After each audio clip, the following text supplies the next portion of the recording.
আজকে রান্নাটা সেই টেস্ট হবে, বুঝছো? Hello everyone, this is mini blogger Liza. আশা করি তোমরা সবাই অনেক ভালো আছো। ইভেন আলহামদুলিল্লাহ আমিও ভালো আছি। 13ই ফেব্রুয়ারি সবাই ব্যস্ত ছিল হাগ ডে কিস ডে নিয়ে, আর আমি ব্যস্ত ছিলাম রান্না নিয়ে। 13ই ফেব্রুয়ারি আমার আম্মুর ছিল ম্যারেজ ডে, আর সেই ম্যারেজ ডে উপলক্ষে আমি প্রত্যেকবারই দেখা যায় না হলে কিছু না কিছু রান্না করি। এর আগের বার আমার আম্মুর জন্য আমি ভুনা খিচুড়ি রান্না করেছিলাম। এইবার তো আমি নতুন একটা ডিশ রান্না করার জন্য প্রস্তুত ছিলাম, আর এইবার কিন্তু আমি কোনো গ্যাসের চুলা আর ইন্ডাকশন স্টোভে কোনো কিছুতে রান্না করতেছি না। এইবার আমি রান্না করেছিলাম খড়ির চুলায়। যাই হোক, আমি আম্মুর 2025 সালে যে ম্যারেজ ডে, এই ম্যারেজ ডেতে ভাবছিলাম যে আমার জন্য বিরিয়ানি রান্না করব। আর আমার বাসায় যেহেতু আমার ভাই অথবা আমার আব্বু ছিল না, তাদের ফিরতে হচ্ছে একটু রাত হবে, এই জন্য আমি আর আমার ভাবি ফার্স্টে চলে গিয়েছিলাম একটা মুরগির দোকানে। আমার বাসায় যখন দেখা যায় যে কোনো কিছুর প্রয়োজন হয়, ইভেন দেখা যায় যে আব্বু অথবা আমার ভাইয়া থাকে না, তারা কোনো একটা কাজে বাসার বাইরে ওর বিজি থাকে, তখন আমি আর আমার ভাবি টুক করে বাজারে এসে বাজার করে নিয়ে আবার চলে যাই। এইবার ম্যারেজ ডেতে আমি ভাবছি যে আম্মুদের জন্য বিরিয়ানি রান্না করব, আর আমি আগে কখনো বিরিয়ানিটা রান্না করিনি, এই জন্য ভাবলাম যে এইবার একদম পারফেক্ট ভাবে বিরিয়ানিটা রান্না করা শেখা হয়ে যাবে। আবার আম্মুদেরও মন পছন্দ হিসেবে আমি খাবারটা তৈরি করতে পারবো। এর মধ্যে যেসব ইনগ্রেডিয়েন্ট লাগে সবকিছু আমরা একটা গ্রসারি স্টোর থেকে নিয়ে আমরা চলে গিয়েছিলাম একটা বেকারিতে। আমি আর আমার ভাবি বাসা থেকে প্রস্তুতি নিয়ে আসছিলাম যে আম্মুদের জন্য একটা কেকও নিয়ে যাব যদি টাকা সেভ হয়, আর এর জন্য আম্মুর থেকে একটু বেশি পরিমাণে টাকা নিয়ে আসছিলাম বাজারে।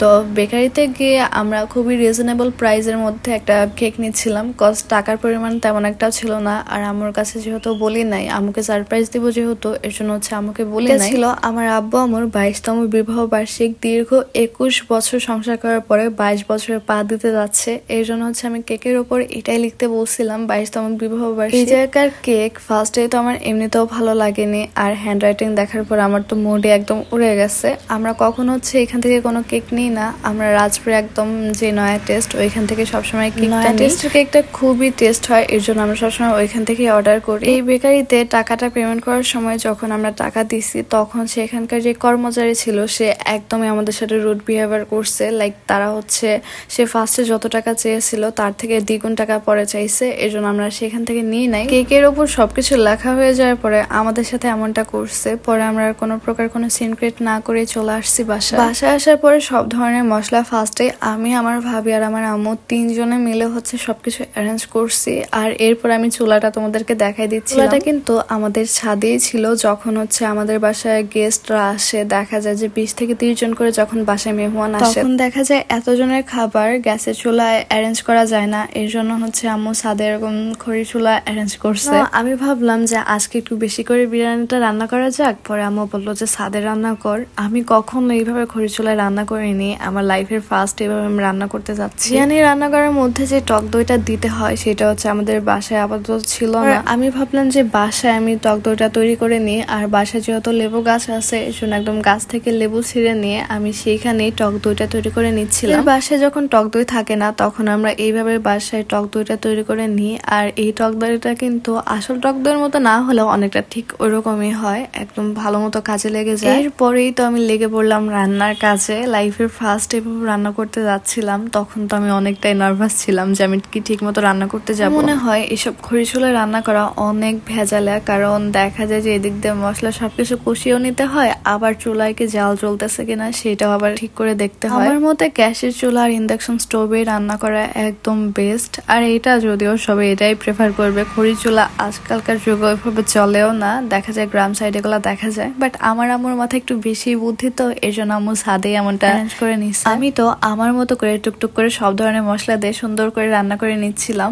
আর এর মাঝে আমি জাস্ট আম্মুর কাছে এটা জিজ্ঞাসা করছি যে বিরিয়ানির মধ্যে কি আদেও মরিচের গুঁড়া আর কি হলুদ দিতে হয় কিনা। তো আম্মু হচ্ছে এটা বলছিল যে না, এগুলা দিতে হয় না, এগুলা দিলে তো বিরিয়ানির কালারটাই আসবে না। আমাকে দেখে মনে হচ্ছিল যে আমি সাংসারিক একটা গিন্নি, যেভাবে করে সুন্দর করে রান্না করে নিচ্ছিলাম। যাই হোক, সবকিছুই শেখা ভালো মেয়েদের। আমার ভিডিও ক্লিপগুলো নিজে দেখার পরে আমার নিজের কাছেই মনে হচ্ছিল যে না, একদম সত্যি সাংসারিক গিন্নির মতো লাগতেছে। যাই হোক আমি খুব সুন্দর যত্ন সহকারে রান্না করতেছিলাম। বাসায় যখন কোনো অকেশন থাকে তখন তো জিনিসটা পারফেক্ট না হলে একদমই হবে না, এর জন্য হচ্ছে আমি খুব সাবধানে সবকিছু শোনা করতেছিলাম। আর এর মাঝে আমার তো একটু নাড়তে চাড়তে অনেকটাই কষ্ট হচ্ছিল, কজ এত বড় একটা পাতিল ছিল আর আমি মানুষটা ছোট, এত বড় পাতিলের মধ্যে সবকিছু ক্যারি করার একটু কষ্ট হয়ে যায় আমার জন্য। বিরিয়ানির মধ্যে সবকিছুই তো আমি করে নিয়েছিলাম, আর মাঝে হচ্ছে আমার আম্মু পানির পরিমাণটা কতটুকু দিতে হবে সেটা আম্মুই দিয়ে দিয়েছিল, না হলে তো দেখা যেত একদম ভর্তা হয়ে যেত। আমি যেহেতু আগে কখনো বিরিয়ানি রান্না করি, কিছুক্ষণের মধ্যেও তো বিরিয়ানিটা রান্না করা হয়ে গেছে। আর লাস্টের দিকে আম্মু একটু সবকিছু ঠিক করে নিচ্ছিল, না হলে তো একদমই ডাবল হয়ে যেত। এরপরে হচ্ছে আমার ভেজে রাখা যে বেরেস্তাগুলো ছিল সেগুলো আম্মু নিজেই দিয়ে দিচ্ছিল। পরে আমরা ভাবলাম যে আমরা ছাদে আগে সুন্দর মতো খেয়ে নিই, আর এর জন্য তো আমরা ছাদে একদম খেতে বসে পড়েছিলাম। এটা ছিল রাতের ভিউ যখন আম্মু আর আব্বু তাদের ম্যারেজ উপলক্ষে কেক কেটে নিচ্ছিল। আর আব্বু আম্মু তো আজকে অনেক বেশি খুশি ছিল, আমি আগে কখনো আব্বুকে এতটা হাসি খুশি দেখিনি। মাশাল্লাহ, আমি আল্লাহর কাছে এটা প্রে করব আমার আব্বু আম্মু যেন অলওয়েজ এমন হাসি খুশি ভাবে তাদের সুন্দর একটা সংসার পরিচালনা করে। ভিডিওটা কেমন লাগলো অবশ্যই কিন্তু কমেন্ট করে জানিয়ে দিবা, আর তোমরা যদি পারো তাহলে তোমাদেরও বাবা মাকে এইভাবেই সারপ্রাইজ দিবা। সো আজকের ভিডিওটা এই পর্যন্তই। সো আজ আসি, কাল দেখা হবে। আল্লাহ হাফেজ, বাই বাই।